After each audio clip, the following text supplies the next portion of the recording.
Pusha T should be on the greatest 50 rappers of all time list? Ow!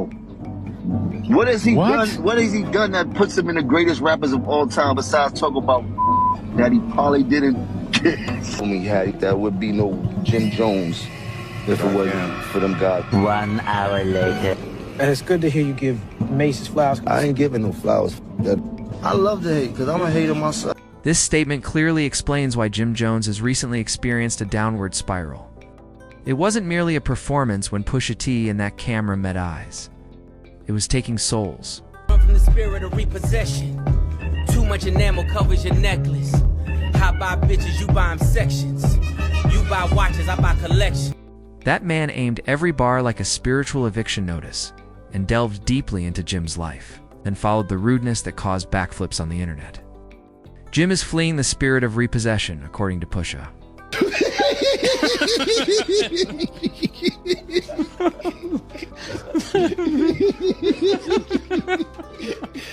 Oh man. Okay. His crib was literally seized by an entire bank. It's not just personal, you know. That shade is biblical. As if he were in the front row of Jim's public humiliation party, Mase appeared with popcorn in hand just as things were becoming too brutal. I hum a breath of it. I will close your heaven for the hell of it. It seems to be valor amongst veterans. I'm watching your fame escape relevance. We all in a room, but here's the elephant. There's no tombstones in the desert. I know by now you get the message. Uncle said, nigga, you must be sick. All you talk about is just get rich. Choke my neck, nigga, and ice my bitch. Beat the system with change. Jim continues to act as though he hasn't caught the L. My guy makes a freestyle comeback instead of sitting down, hurling subliminals at Mase and Pusha T on Instagram as if he still has energy. Let's face it though, Jim has been being educated by Mase and Cameron for decades, and this time is no exception. Let's dissect it. With their meticulously prepared act for the Let God Sort Them Out album release, Pusha and Malice arrived on Tiny Desk and shut it down. And while I hum, everyone still talking about that time. For you, where does Drake stand in hip-hop history, you know? I would say he's the greatest of all time. Kendrick Lamar is featured in that Joint, Chains, and Whips. It was more than simply a show. The assassination was poetic. You witnessed it firsthand if you watched the brief desk film and the brilliant lyric breakdown. Pusha didn't flinch, smirk, or blink once. It's like a hitman reading a contract. He delivered those bars. Cameras didn't matter to him. That was a direct warning to Jim's pride. And he said, "This isn't rap," letting his smile go just enough. It's intimate. Along the 5 Pusha T records right now, his records. Yes. Name I love Pusha. Nostalgia. Oh, he was a Pusha T fan. He's like, I didn't know he had fans like that. Can you name 5 Pusha T records? No, his records. See, but no, can you? No, can you rap to 5 Pusha? I can't rap 5. No, all right, can you rap to 5? Wait. Can you rap? If 5 Pusha T records, not the records he's featured on, if 5 Pusha T records came on right now, could you rap them?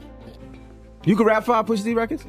Yeah. No, could you could you rap 5 Pusha T records right now if they started playing? What do you mean rap? Like the hook? Or just like, could you sing them? You're not in my top 50. You might be in Charlemagne's top 50 and things like that. But top 50. You haven't done that much for me in my life. Like I didn't never want to be like Pusha. I never had a Pusha moment in my life. I never thought like you dig. Like where I'm from, you want to be like you if you was really that dude and that rapper and things Wayne like that. wanted to be like Pusha. He was influenced by Pusha. Yeah. Yeah. Okay, cool. That's why Pusha did the Mr. Me Too record. Okay, cool. You a very strong Pusha T fan. Nigga, you is nowhere near the top 50. You top 950. Additionally, the bars are exact, ruthless, and surgical. That lyric was handled by Pusha T as though it were a court summons. To be honest though, Jim caused all of this. He was not coerced into starting a poetic spat with Pusha. He acted in that way out of his devotion to Drake. He is currently discovering the consequences of barking up the wrong poetic tree. Let's discuss Chains and Whips' straight-up surgical bar. We're all in the room, but here's the elephant, says Pusha T icily. You are pursuing a feature that is outside of your expertise. It was more than simply a clever phrase. The target of it was Jim Jones's jugular. He essentially called Jim out for circling Drake and pleading for a feature like a starving artist who has lost all self-respect. T should be on the greatest 50 rappers of all time list? How? What has he What? done? What has he done that puts him in the greatest rappers of all time besides talk about that he probably didn't? What has he done? Nobody has dressed like him. Nobody want to be like Pusha T. No, I don't remember nothing. And let's not be evil, but we don't talk about rap where that's popping the want to be like. I don't know too many in this game that was leaning towards being like Pusha T. I don't know no records they play in the club with or Pusha T. They don't play outside. NBA Youngboy before Pusha T. That's wild, Jim. That's NBA Youngboy before Pusha crazy. T? That's crazy. What do you... What? Nah, Jim just trying to get everybody mad. Pusha T around out here. You heard? Jim trying to get everybody mad. That's Jim's... look at him. Look at him laughing. But that's what I'm trying. That's how I feel. Jim sort of validated him. See, ever since this feud erupted, Jim has been a fierce advocate for Drake to show his devotion.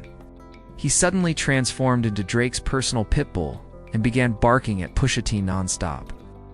All of this became apparent when Pusha was ranked number 29 on Billboard's list of the top 50 best rappers of all time. And Jim went crazy, he said. Pusha don't even belong on the list when he arrived at the Breakfast Club. He yelled, "Not even in the top 50, as if he had forgotten that Pusha already dominated half of the business. Then, claiming that Pusha T hasn't contributed anything significant to the culture, he doubled down on rap caviar once again.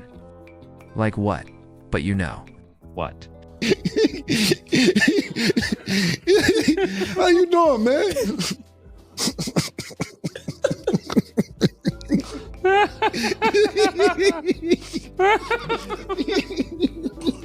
Yes, play too much, man. Oh, what's happening?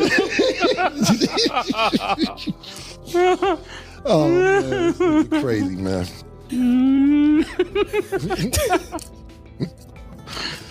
All right.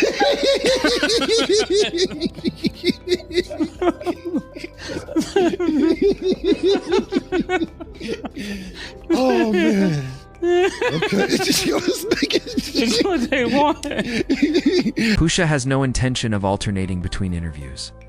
Rather, he sang a song to Jim and let the bars speak for themselves. Jim was unable to remain still as expected. He responded with a freestyle clap.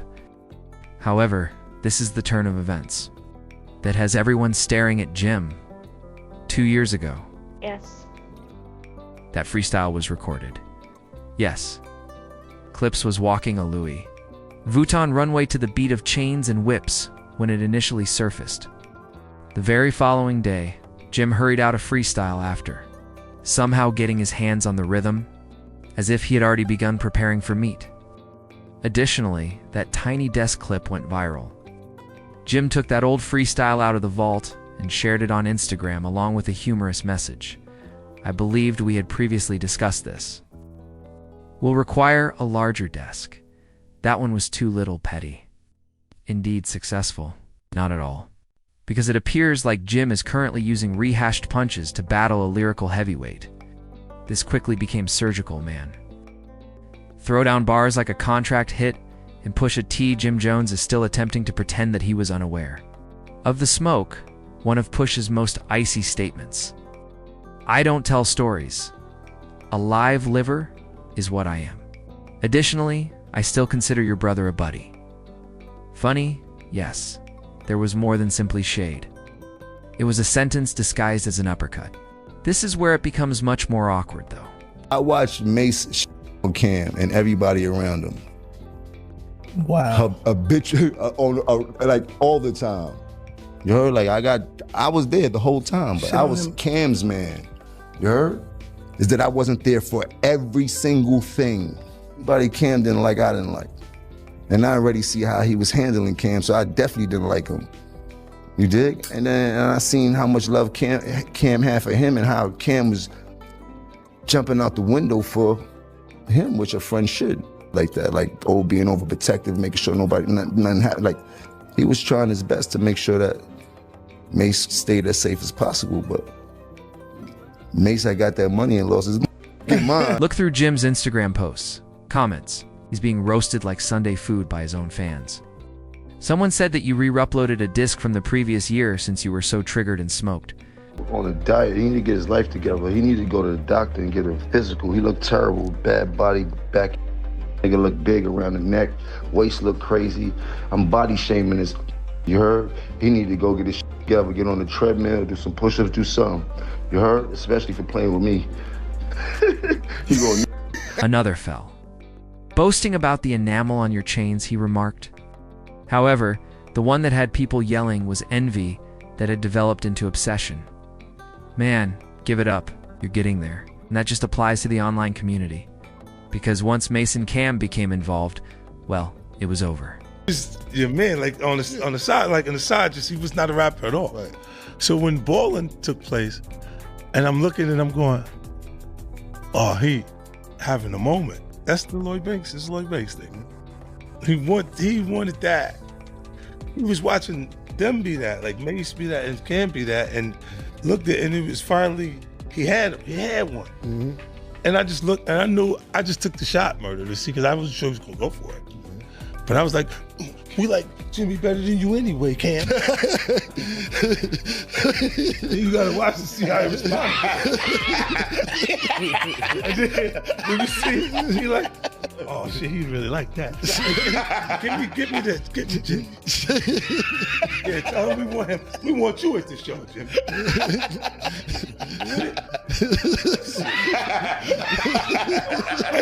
Yo, but that was one of those things I just threw it out. Yo. You see, Cameron and Mase have been anticipating this moment as if it were a pay-per-view event. They have been history with Jim.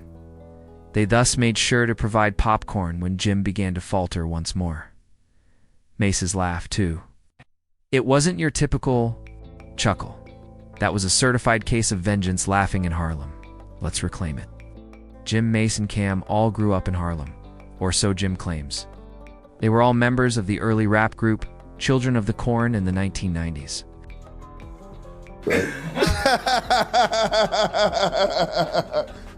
They got nothing else to think about but Capo. I did a lot for them in their life. You heard? Both of them. Pause though. Get off my dirt. There's only space on there for baby girl, man. Come on, man. Tugging on my shit. Mase in signing with Bad Boy. However, Jim said that May changed after the funds were received. He said that May began behaving slick, acting funny, and separating himself from the crew members who assisted him in boarding. Jim even mentioned it unrespectfully Justin earlier this year, claiming to have witnessed Mase disparaging Cam after exploding. At that point, the respect vanished. Cam was working hard while Mase was hanging out with Diddy and avoiding ministry. When he at last started to shine, he dragged Jim along, and the two of them created Dipset. I created the aesthetic. Okay. For the Diplomats. You heard? Dan and Cam's pink. You heard? Hits up. Nah. All right. Sooner or later, he gonna have to tell it. Where he got the pink from. Mase, however, had a convoluted journey. Stepped back into the booth, switching between bars and Bible passages like a light switch. After leaving rap to become a preacher, that wasn't how Jim felt. He called Mase out, claiming that he was all about convenience and power, and only returned to rap when things were better. Without a question, Mase and Cam had their arguments throughout the years. However, they stunned everyone and put an end to it in 2022.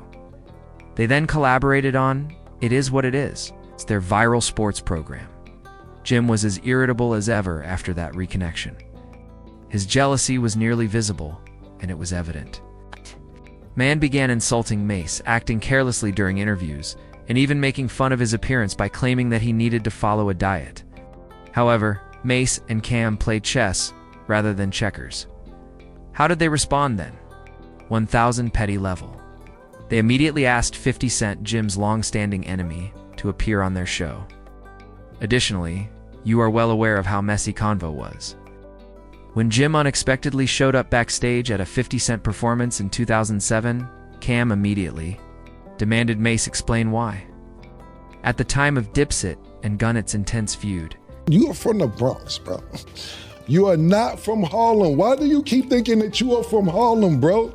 You are not from Harlem. I did not grow up with you, man.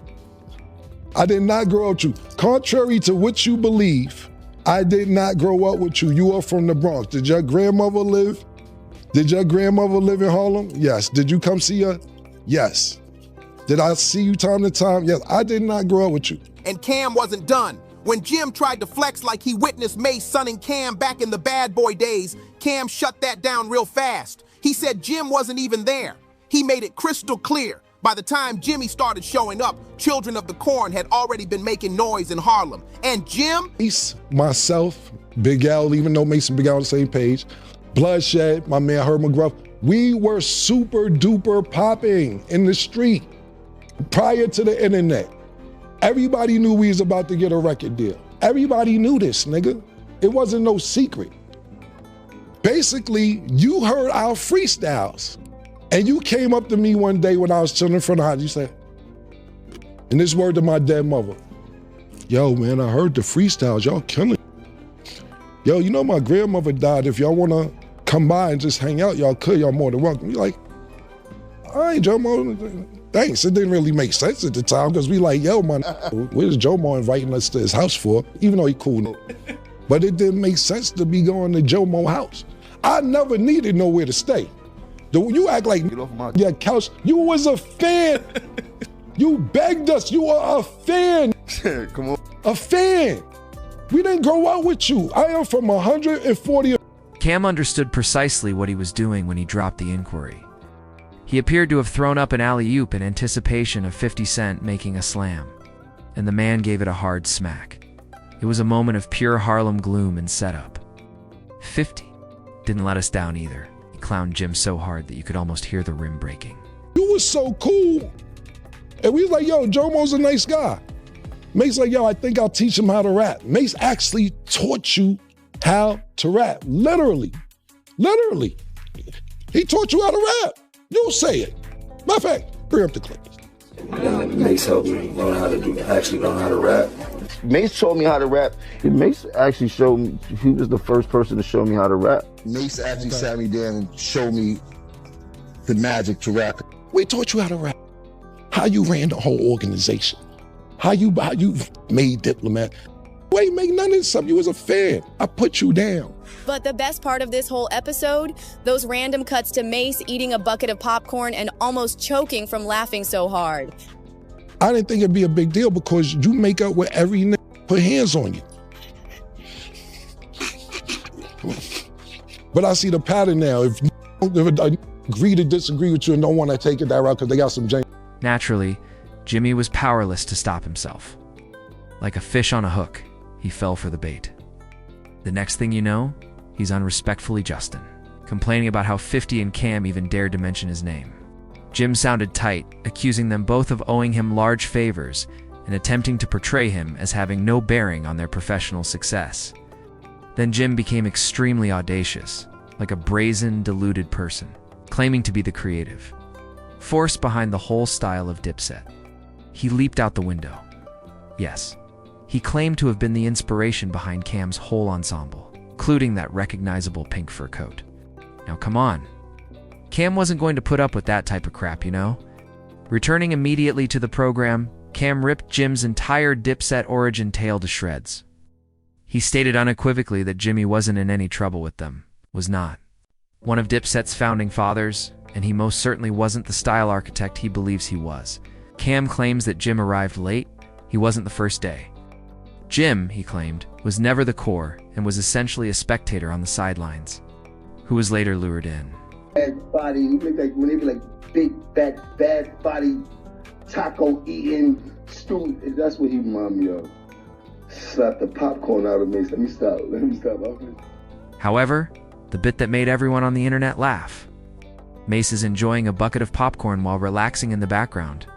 I'm laughing so hard that I can hardly breathe. The man was wheezing, didn't need to utter a single word, and yet caused Jim to lose it. After watching the video, Jim became enraged and slapped back, threatening to smack Ma's hands off the popcorn.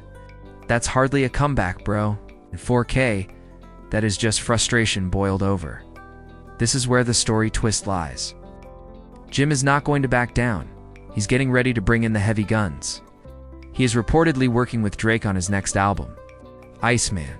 According to rumors, he has bars loaded and ready to go that are pointed toward Push, Mase, and Cam. Additionally, there is a single tune on that album that is hinted at as having the potential to change the entire plot. If he truly goes, along with the smoke, it would be like legacy denting.